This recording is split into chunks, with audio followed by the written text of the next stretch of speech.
Catecismo de la Iglesia Católica.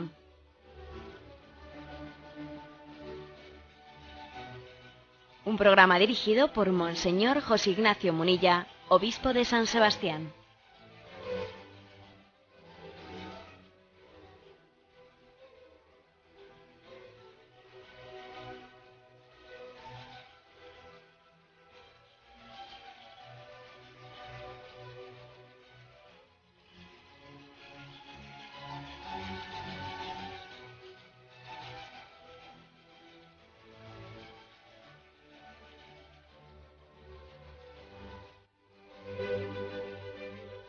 Un cordial saludo a todos los oyentes de Radio María. Un día más, con la gracia del Señor, proseguimos el comentario del Catecismo de nuestra Madre, la Iglesia. Queremos hoy comentar los puntos del 499 al 501, que tienen como título María, la siempre Virgen. ¿Por qué dice la siempre Virgen? Pues porque el apartado anterior hablaba de la virginidad de María y allí sobre todo explicamos la concepción virginal de Jesucristo. Pero es que la fe de la Iglesia no se limita a decir que María fue virgen en el sentido de que la concepción de Jesucristo fue virginal por obra del Espíritu Santo sin concurso de varón. No, dice más todavía. Dice que es la siempre virgen. Y como vamos a ver hoy, pues, habla de la virginidad de María antes del parto, en el parto y después del parto. Bien, quizás en el antes del parto se refiere obviamente a la concepción virginal de Jesucristo, ya lo explicamos en programas anteriores, y hoy especialmente vamos a hablar de la virginidad en el parto y después del parto. Dice el punto 499.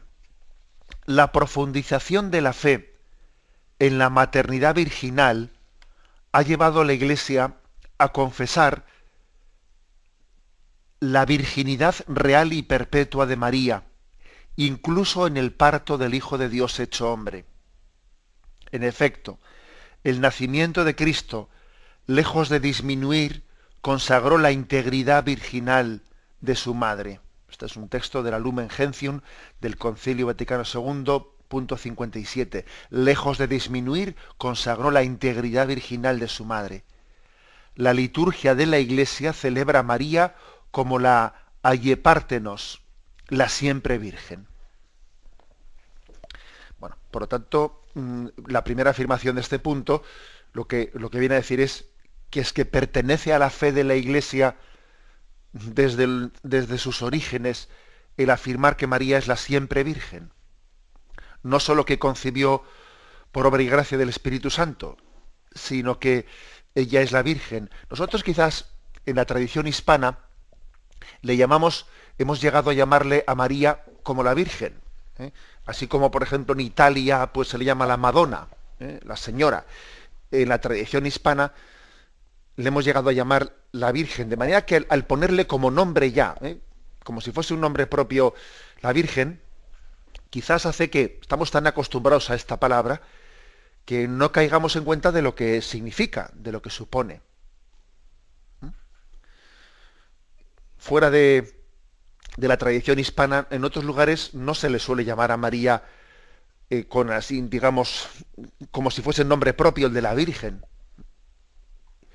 Por una parte, el que entre nosotros sea así implica que arraigada está en la tradición católica española pues nuestra fe en la virginidad de María.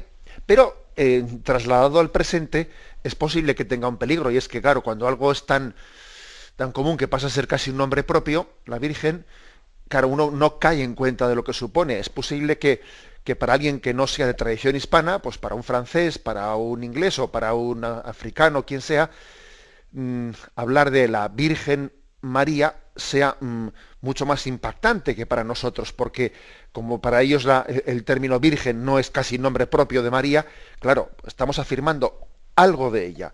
Y sin embargo nosotros decir la Virgen María es como decir un nombre propio. Parece que no estamos afirmando nada de ella, sino que le estamos llamando por su nombre. No, estamos afirmando algo de ella, por supuesto. En nuestra tradición, por lo tanto, hispana diríamos, ¿Cómo no va a ser Virgen María si es que hemos hecho de su virginidad casi su nombre propio? ¿Eh? Bueno, aquí lo que nos interesa en el primero de los puntos, 499, es caer en cuenta de que estamos hablando de algo que perteneció siempre a la tradición de la Iglesia. La virginidad de María en el parto, en el sentido de un parto excepcional. Porque, bueno, yo sé que muchos oyentes dirán, vamos a ver, pero ¿qué supone decir que el parto de María fue virginal? ¿Eso en qué se traduce? Bueno, la Iglesia nunca ha entrado a definir dogmáticamente qué significa que el parto fuese virginal. Pues mire, consistió en esto, físicamente no. Esa definición no la ha hecho la Iglesia. Por lo tanto, lo que hay que decir es que fue un parto extraordinario, que fue un parto excepcional, un parto milagroso. Sin pretender también al dogma, bueno, pues es verdad que ha habido descripciones muy bellas del dogma, ¿no? Pues como un rayo de luz traspasa un cristal, sin corromperlo, así Jesús. Bueno, bien, ha habido en la historia de la Iglesia descripciones muy bellas, pero el dogma de la Iglesia no ha entrado a hacer como una definición del el parto de María virginal, físicamente en qué consiste. No, pero hablemos de un parto milagroso.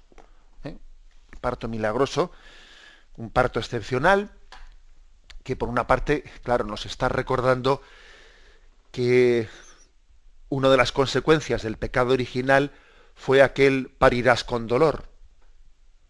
Aquel parirás con dolor del libro del Génesis. Y María, que es preservada de pecado original, la que es la Inmaculada, Dios ha querido que ella esté preservada de las consecuencias del pecado original. Por cierto, María no sufrió la corrupción de la carne y la muerte, no la sufrió. Está asunta a los cielos en cuerpo y alma. Una de las consecuencias del pecado original era la muerte física. Y María, la tradición de la Iglesia no habla de que María muriese, dice que María tuvo la dormición y la ascensión a los cielos. Bueno, luego en consecuencia, también la tradición, en congruencia, la tradición dice pues que tampoco sufrió esas consecuencias del parto, del parirás con dolor. Cuando en alguna película que hemos visto, algunas muy hermosas y muy bellas, por cierto, pero cuando en alguna película, bueno, pues se describe el nacimiento de Jesús de María, pues con toda la crudeza de un parto y María en pleno parto, pues con gritos de dolor, etcétera, pues hay que decir que ese tipo de películas, que son muy bellas y algunas te dan mucha pena, que llegado a este punto no tengan la delicadeza suficiente para de alguna manera, porque en fin, tampoco se pretende decirle al director de la película de qué manera tiene que traducir eso, pero me da pena observar que ha habido películas muy hermosas que llegado el momento del parto no han tenido la delicadeza suficiente para reflejar de alguna manera esta fe nuestra en el parto virginal.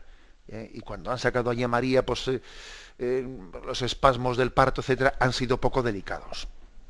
Bien, pero aún y todo, repito, la Iglesia, cuando dice que María tuvo un parto virginal, bueno, pues no ha concretado, pues consistió físicamente en esto y en esto. No ha entrado nunca en eso. Lo que ha dicho es que es un parto excepcional.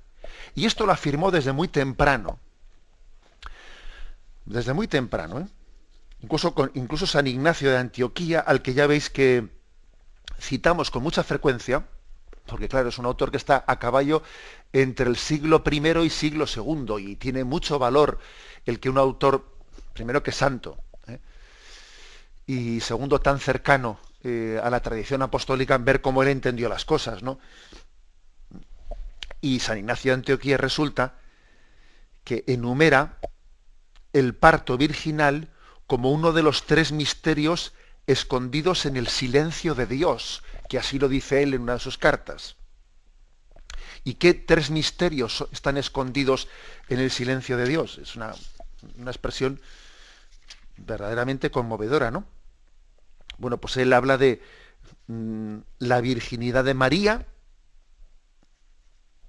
el parto virginal y la muerte del Señor. 3 misterios sonoros que se cumplieron en el silencio de Dios. Así lo escribió él, San Ignacio de Antioquía, en la carta a los Efesios, que también tiene una carta a los Efesios, como San Pablo, capítulo 19, versículo 1. Habla de 3 misterios sonoros.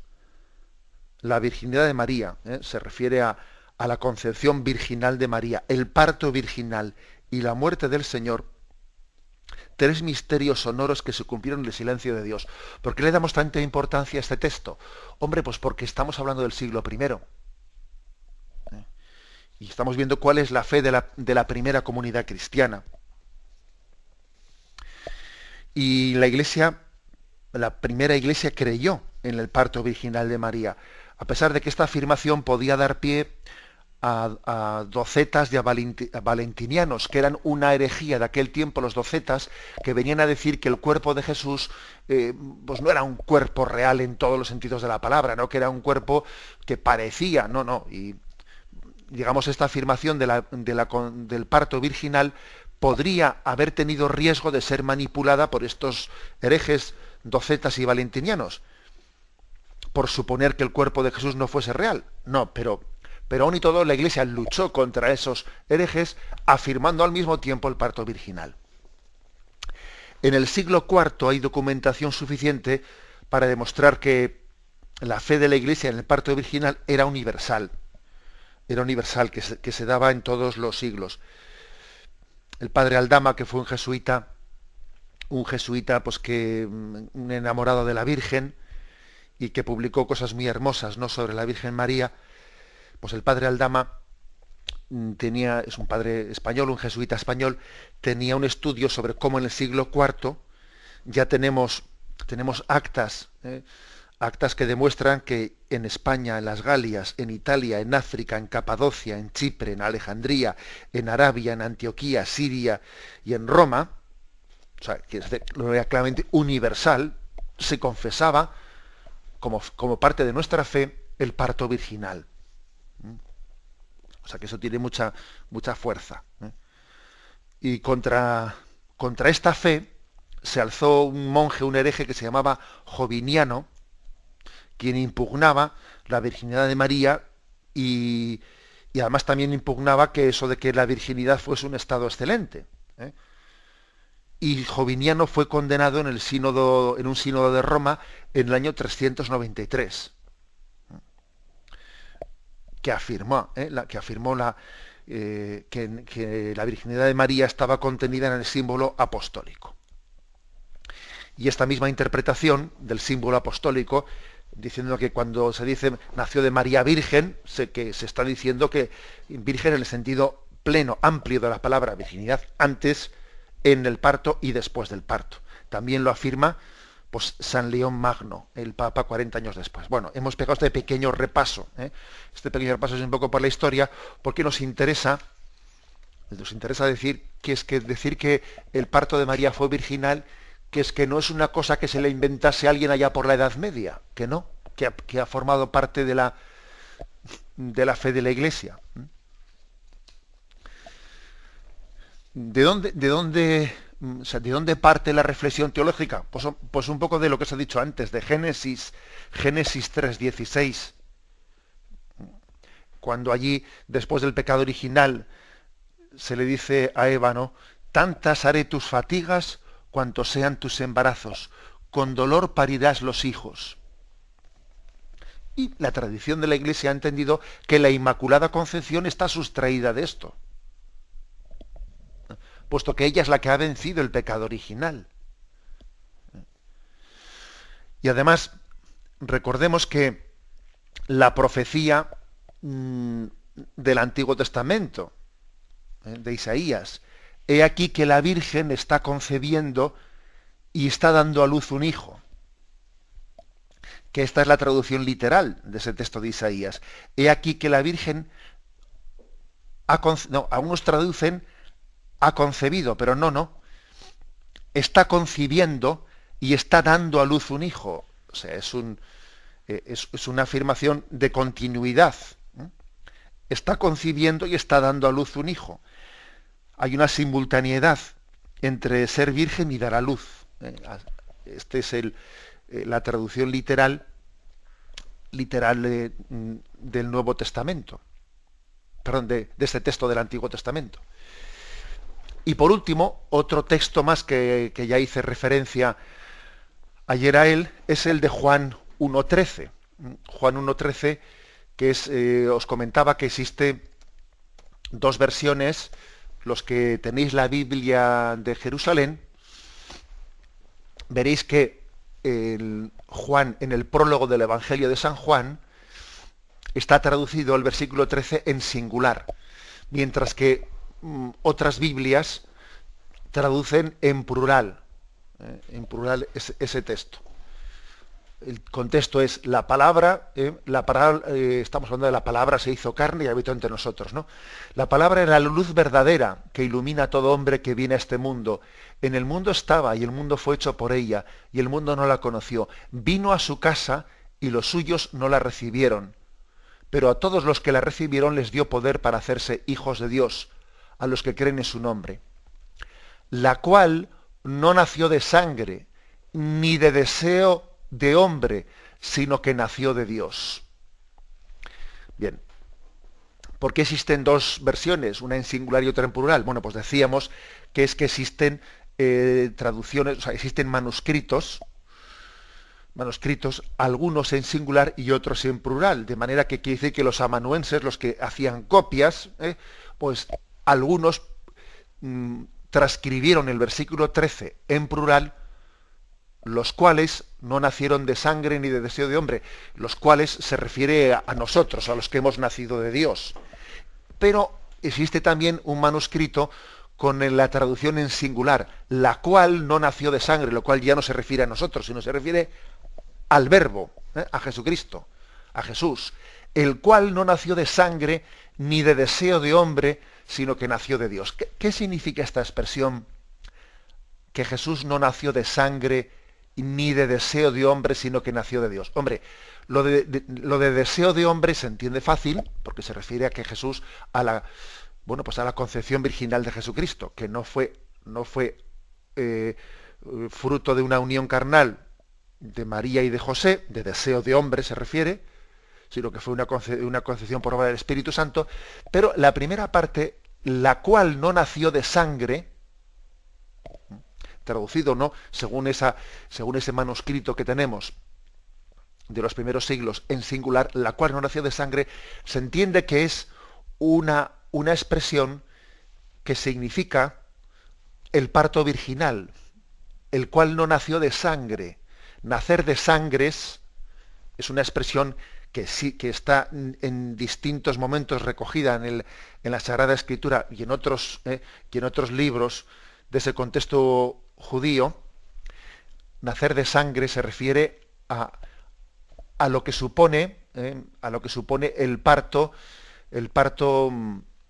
bueno, pues de desintegración, bueno, o de violencia en la mujer, que supone pues también ser nacido en medio de sangres, ¿no? Lo que supone pues una placenta en medio de sangres.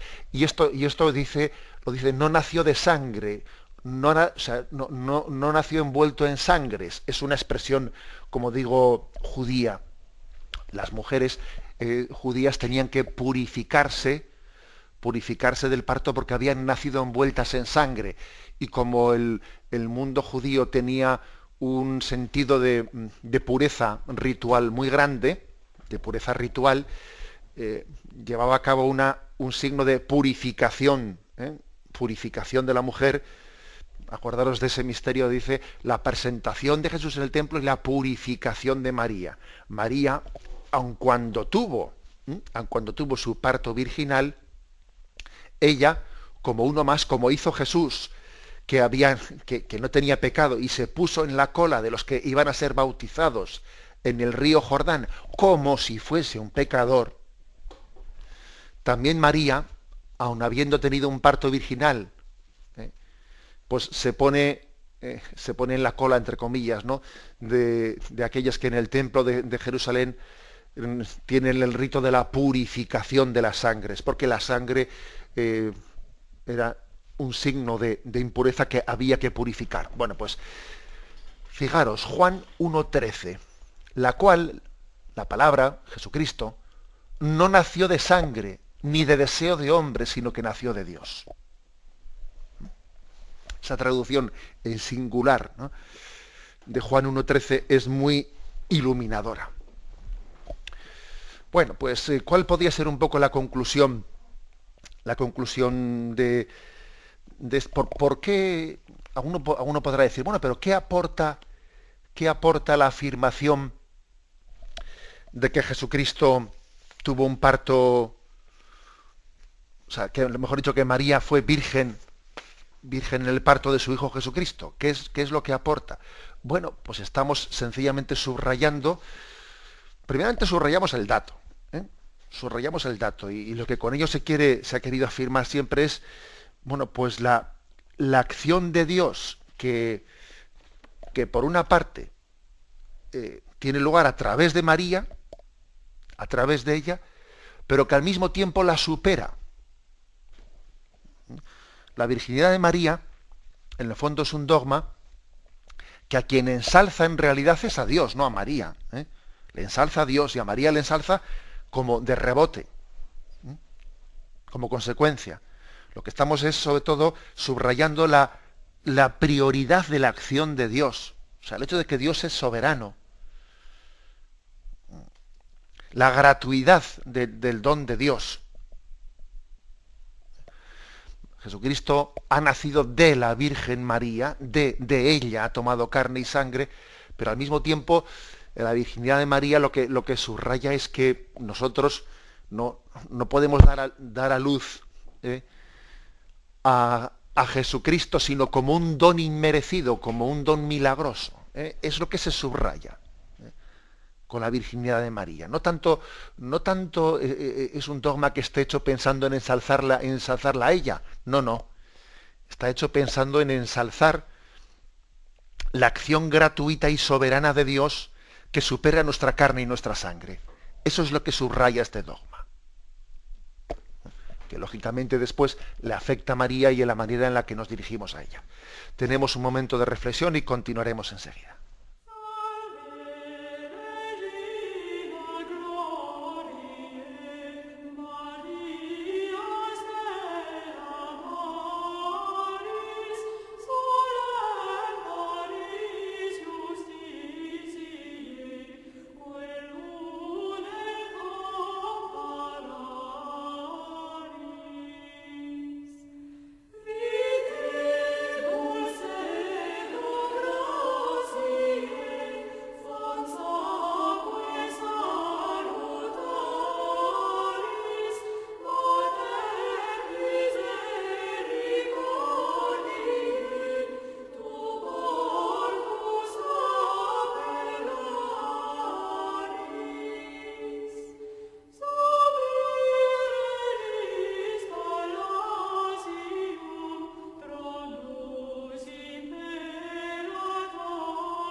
Escuchan el programa Catecismo de la Iglesia Católica con Monseñor José Ignacio Munilla.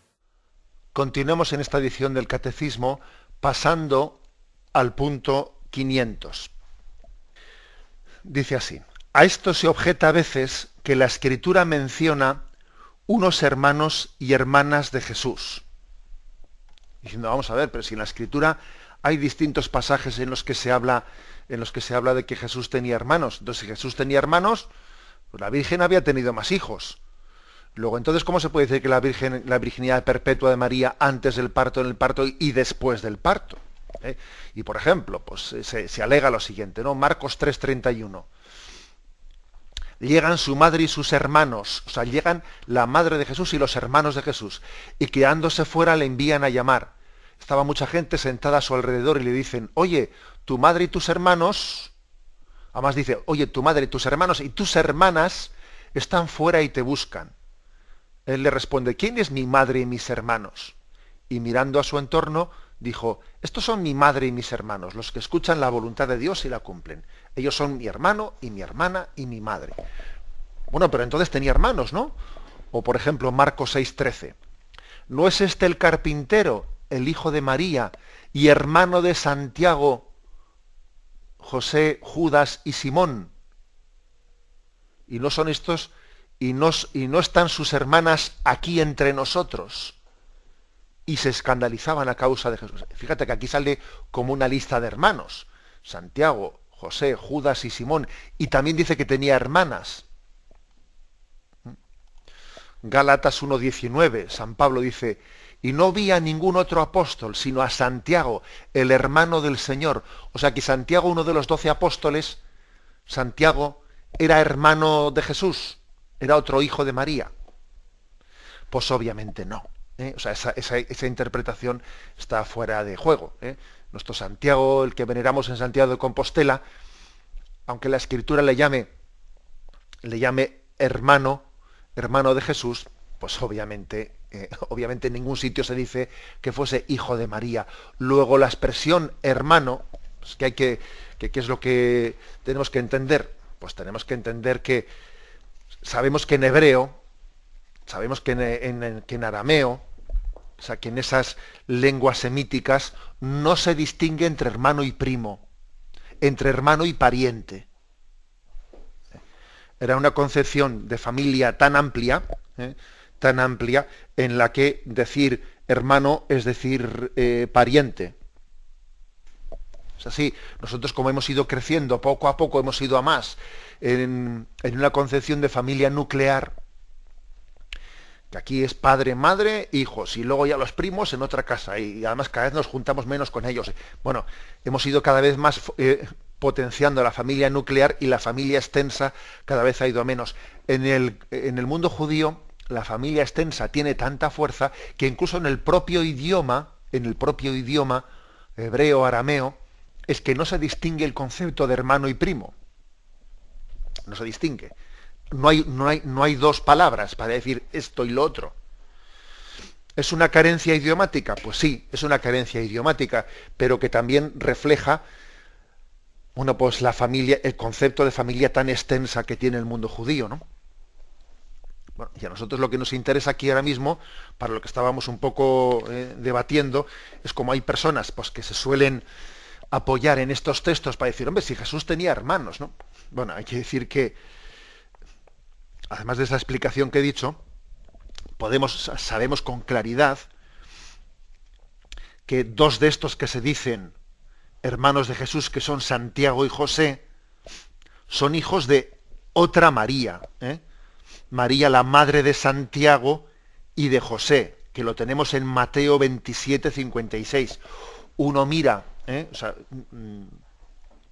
en ningún sitio se dice que estos hermanos, estos supuestos, ¿no?, que son hermanos en el sentido de familia, pero estos hermanos de Jesús nunca se les llama hijos de María, eso nunca.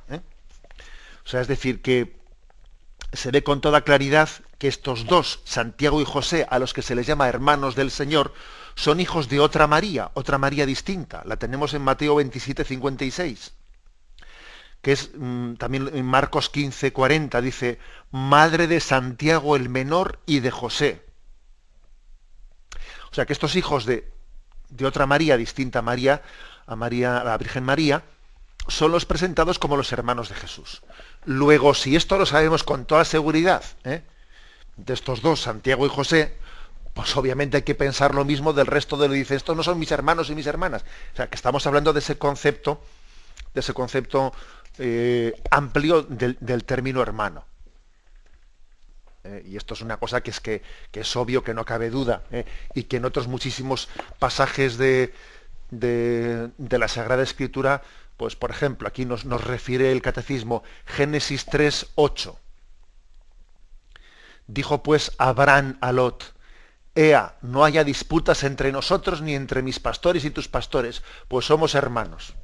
Que es que se utiliza el término hermano en un sentido amplísimo, amplísimo y nos refiere todavía, por si cupiese más duda, pues otro texto nos refiere Génesis 14, versículo 16, donde dice: recuperó toda la hacienda y también a su hermano Lot con su hacienda, así como a las mujeres y a la gente.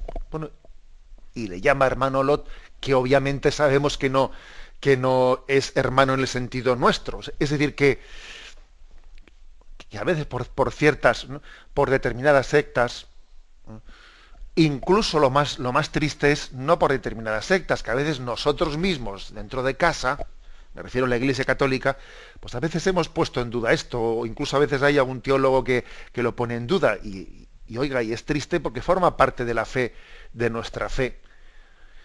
Además, decir que Jesucristo tuvo hermanos, o sea, que María tuvo más hijos, y que eso no, o sea, es decir, no fuese recogido ni afirmado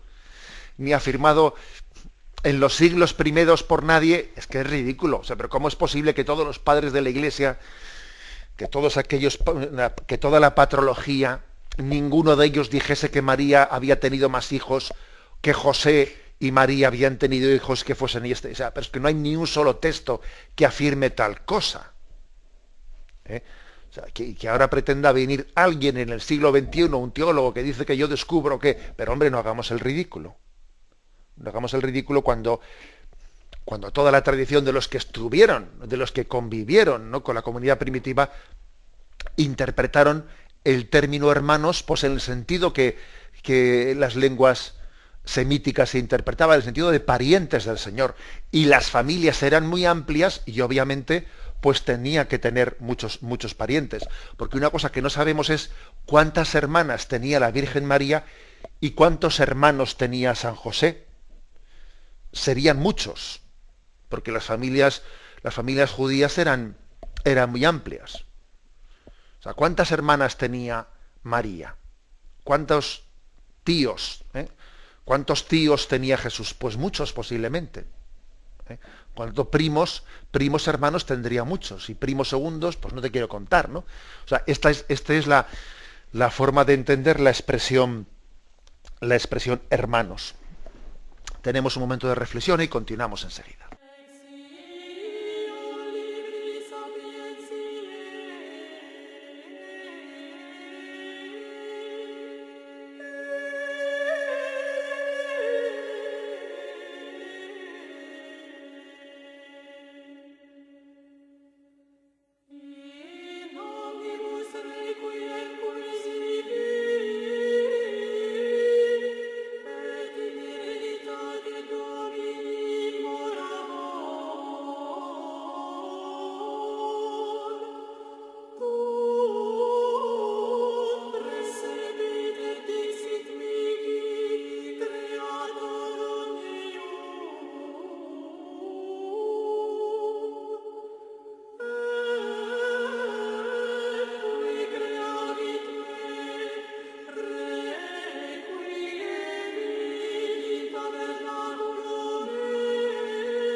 Pasamos al punto 501. Con él terminamos esta parte que dice María, la siempre Virgen. Dice así: Jesús es el Hijo único de María, pero la maternidad espiritual de María se extiende a todos los hombres, a los cuales Él vino a salvar. Dio a luz al Hijo, al que Dios constituyó el mayor de muchos hermanos, es decir, de los creyentes, a cuyo nacimiento y educación colabora con amor de madre. Bueno, aquí habla pues de este sentido espiritual de los hermanos de Jesús, que sí es cierto, que hablamos de la maternidad espiritual de María. Primero una pequeña indicación, porque también existe un texto que dice: María dio a luz a su primogénito. Existe ese texto, ¿no? En la Sagrada Escritura: María dio a luz a su primogénito. Y entonces algunos han dicho, bueno, pues entonces si dio a luz a su primogénito, es que también tuvo más hijos. Bueno, pues también eso hay que decir que no es así, que en el sentido semítico, el primogénito es el primer hijo que recibe, digamos, todos los derechos de los hermanos. Pero, por ejemplo, fijaros que tenemos una tumba, la arqueología también ayuda mucho, porque tenemos una tumba del siglo I en Jerusalén, que dice de una mujer que murió dando a luz su primogénito. Luego, la palabra primogénito no supone que tenga uno más hermanos. La prueba es la existencia de esa tumba, y además también que somos conocedores del lenguaje semítico, en el cual decir dio luz a su primogénito no quiere decir que después fuese a tener más hermanos, que es que aunque no viniesen después más hermanos, ese hijo único es el primogénito. Lo digo como supuesta dificultad contra la afirmación de la virginidad de María, o la afirmación de que Jesucristo en el sentido natural era hijo único. Ahora, lo que afirma el punto 501, aunque en el sentido físico, ¿no?, natural, es verdad que Jesús es hijo único, no así en el sentido espiritual. Porque la tradición, igual que ha dicho que María fue virgen, en sentido pleno de la palabra, también ha hablado de su maternidad espiritual, de su amplísima maternidad espiritual. Y esto sí, esto ha formado también, al igual que el otro, que esa afirmación de la virginidad de María desde el primer momento se subrayó, también se subrayó este otro aspecto, la maternidad espiritual de María. Y, por ejemplo, bueno, ¿de dónde nace? Nace especialmente de ese episodio que tiene lugar al pie de la cruz y que es narrado por San Juan en el capítulo 19. Jesús, viendo a su madre y junto a ella al discípulo a quien amaba, dice a su madre: mujer, ahí tienes a tu hijo. Luego dice al discípulo: ahí tienes a tu madre. Y desde aquella hora el discípulo la acogió en su casa. O sea, Jesús le da a María como madre de Juan, perdón. A María le encomienda a Juan, y a Juan también le dice que ahí tiene a su madre, ¿no? Hay como una encomienda. Jesús comparte con nosotros su madre. Yo diría que es el testamento de Jesús, en el que junto con su sangre nos da su propia madre, ¿no? La verdad es que no se puede compartir más con nosotros. Es algo hermosísimo ver este episodio.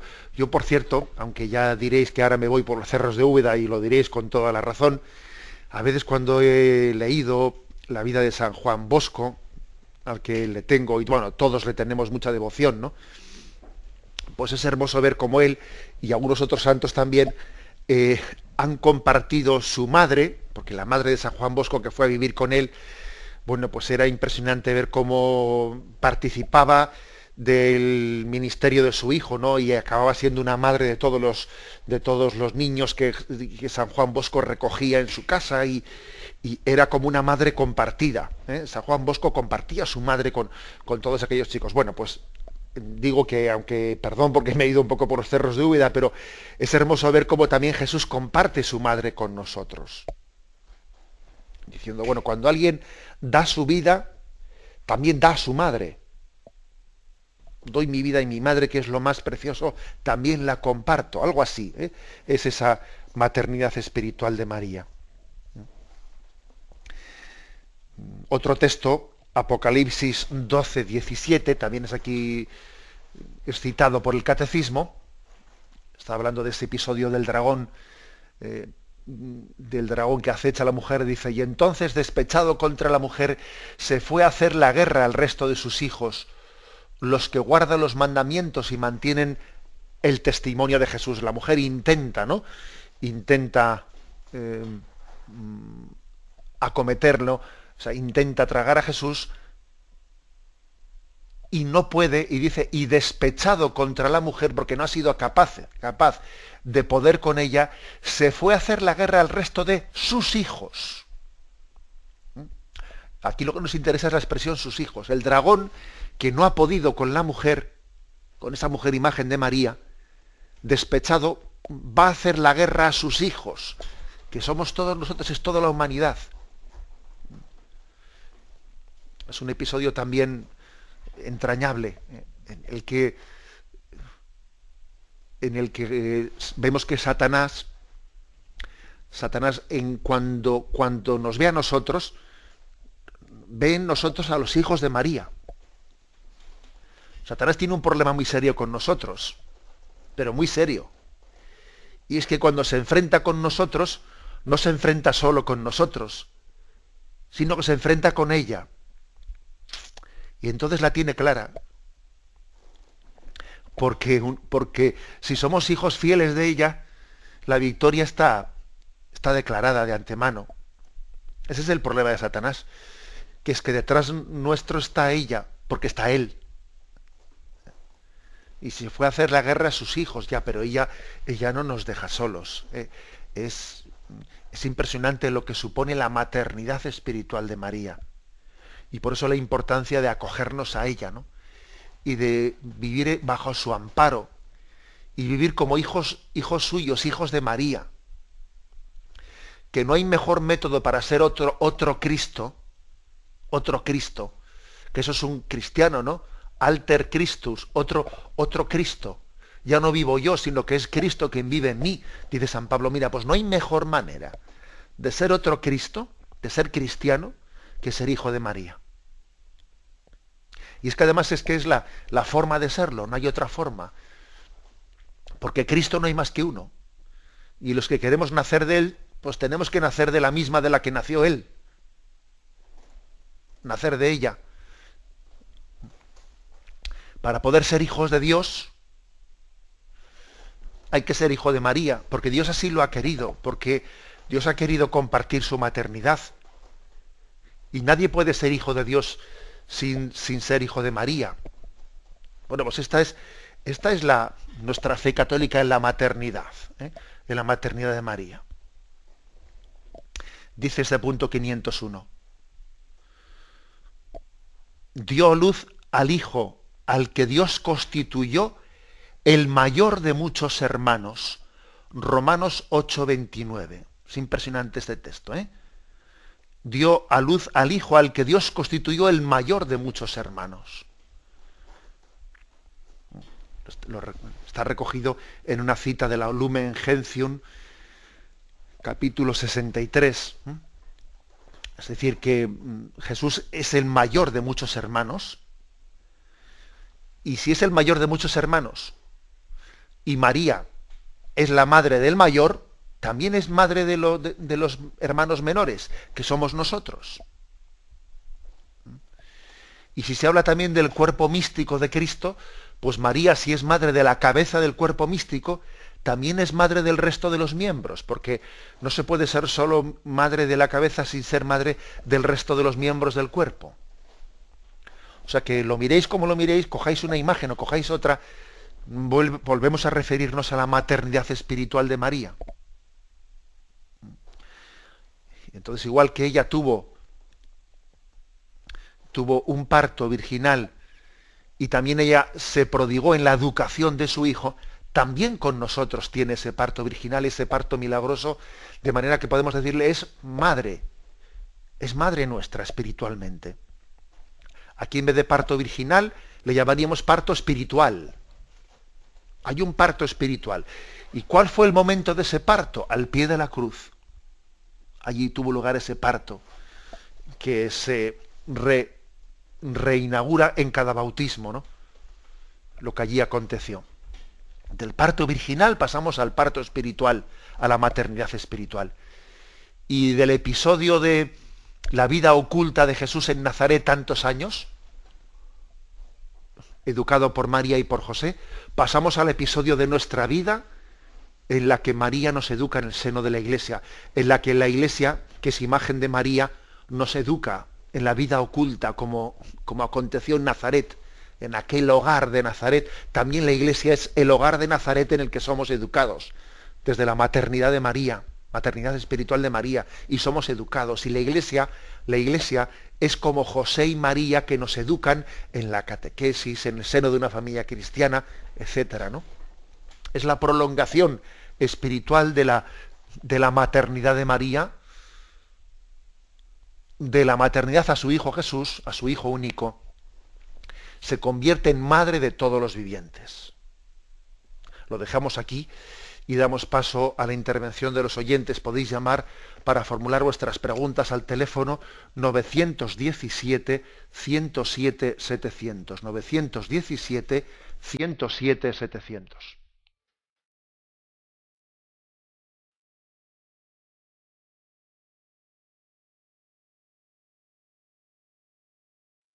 Radio María le ofrece la oportunidad de recibir en su casa sus programas favoritos.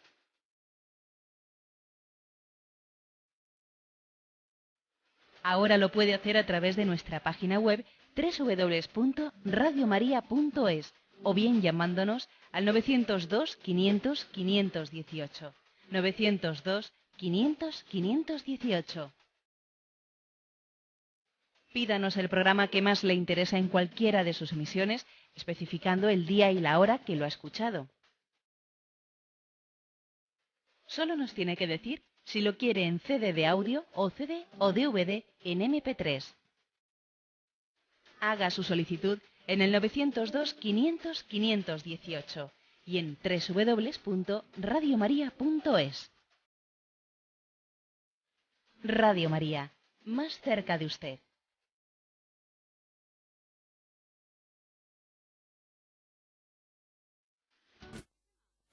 Escuchan el programa Catecismo de la Iglesia Católica con Monseñor José Ignacio Munilla. Sí, buenos días, adelante, le escuchamos. Mira, buenos días, le llamo de Salamanca, Monseñor. Muy bien. A mí lo que usted ha escuchado alguna vez lo he leído, lo que usted ha dicho alguna vez lo he leído y estoy de acuerdo. Pero ahora mismo se me ocurre la siguiente pregunta: ¿de qué base se deduce la relación familiar de prima de Isabel? Cuando se dice en la Biblia, o por lo menos al texto que leemos nosotros en castellano, que María visita a su prima, Santa Isabel, y allí mismo no le llaman hermana, sino prima. Solo es una duda al respecto. Muchas gracias, padre. Sí, muy bien. Bueno, tenga en cuenta que usted está leyendo el Evangelio, no lo está leyendo en arameo y en hebreo, sino lo está leyendo en griego. Luego, ¿qué ocurre? Vamos a ver, ocurre lo siguiente, que en griego sí existe la capacidad de distinguir primo y hermano, en griego sí, pero no en arameo ni en hebreo. Entonces, ¿qué ocurre? Pues que que es obvio que los evangelios, aunque han sido escritos en griego, están recogiendo unas palabras de Jesús y de la primera comunidad cristiana que no han sido pronunciadas en griego, sino han sido pronunciadas en arameo. Por ejemplo, pues Jesús no pronunció en griego el Padre Nuestro. Jesús muy posiblemente no sabría griego. Él hablaba en arameo. Detrás de esa formulación en griego de los evangelios se esconde el lenguaje, digamos, el idioma original en el que Jesús lo dijo, que él no lo dijo en griego, lo dijo en arameo. Entonces, digamos que tengamos en cuenta que en griego sí se puede decir el término primo, pero claro, cuando el traductor griego ha puesto por escrito el término, o sea, ha traducido del arameo al griego, él no se ha puesto a decir, a ver, este término hermano significa primo primero, significa primo segundo, significa pariente lejano, significa hermano propio. No, él lo que ha hecho ha sido, a ver, yo traduzco todo lo que diga, lo traduzco por el término hermano y a correr. O sea, es decir, que en griego sí se puede decir primo. Sí se puede decir primo, como de hecho en algún caso está dicho, ¿no? Pero claro, sin pretender que eso dirima este asunto que aquí estábamos hablando, porque es que ni el Señor, ni María, ni Isabel, ellas nunca hablaron en griego, ellas siempre hablaron de hermanas, nunca hablaron de griego, nunca hablaron, perdón, de prima, porque no existía tal término en el idioma que ellas hablaban. Damos paso a un siguiente oyente. Buenos días. Hola, buenos días, padre. Sí.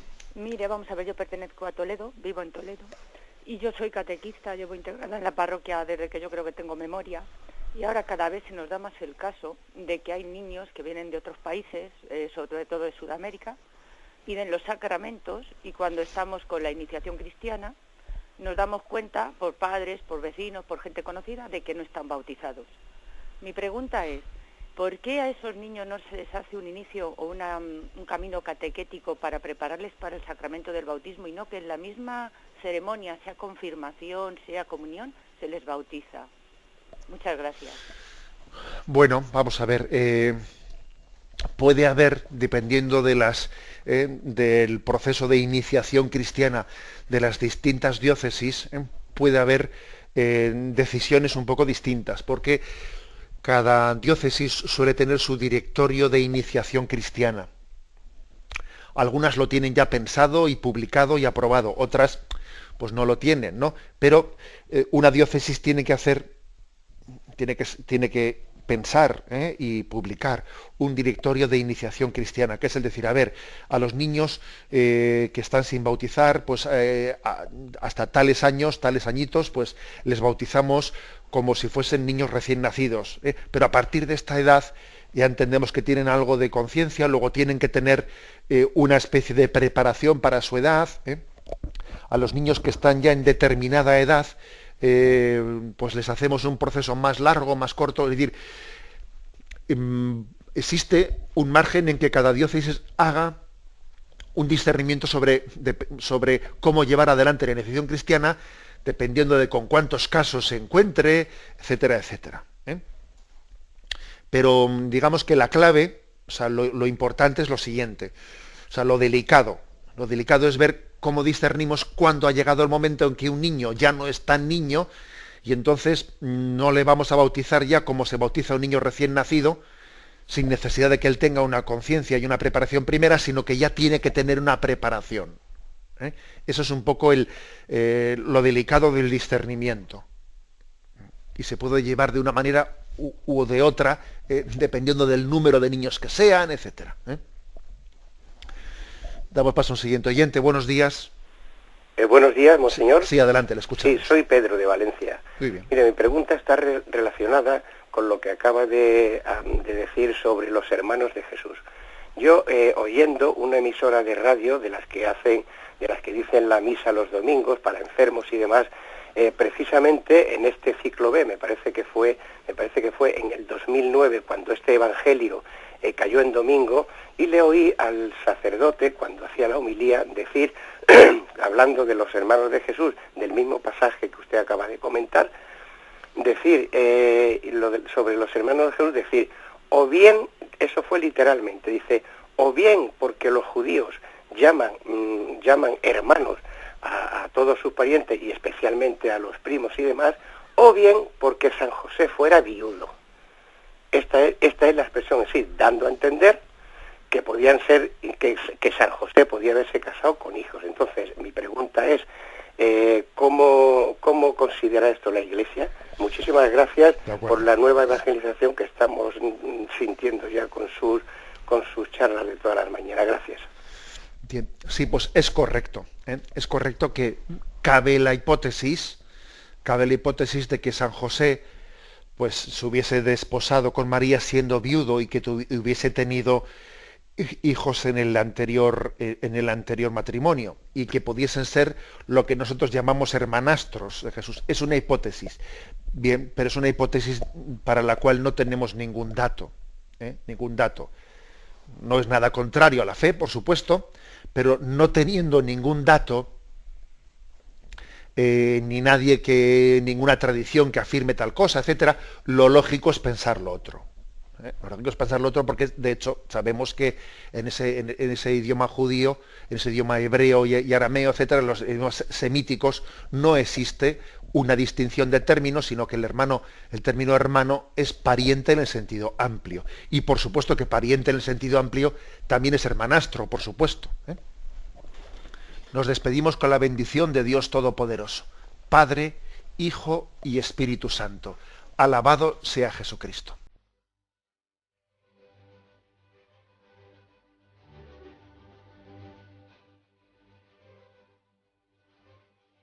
Finaliza el Catecismo de la Iglesia Católica, un programa dirigido por Monseñor José Ignacio Munilla, obispo de San Sebastián.